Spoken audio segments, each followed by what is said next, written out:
Hello, I'm Father Pat O'Hagan. I'm parish priest in Balahy and Greenlock in South County Derry, and I'm also Vocations Director for the Diocese of Derry.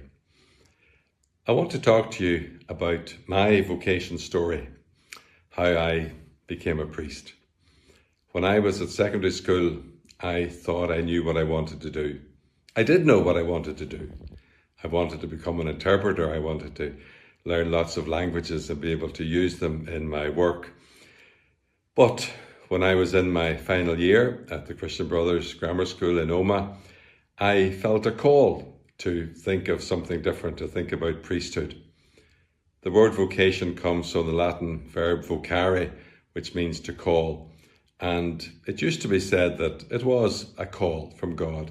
And that's honestly how I felt it. I was sitting watching TV, thinking about other things, and a voice in my head said, why don't you consider becoming a priest? So I eventually spoke to my school chaplain after struggling for a while with the whole idea of becoming a priest, because it wasn't really what I wanted to do at that time.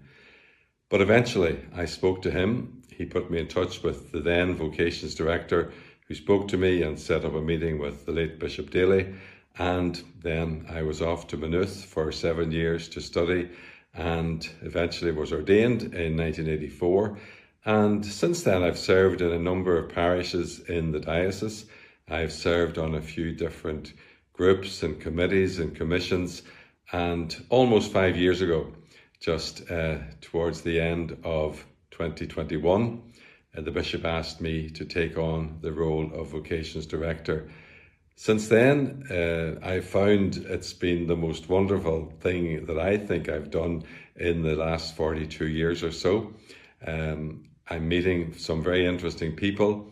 I'm meeting people who were like me all that time ago, almost 50 years ago, who are considering priesthood, who are wondering if this is really what God is calling them to do.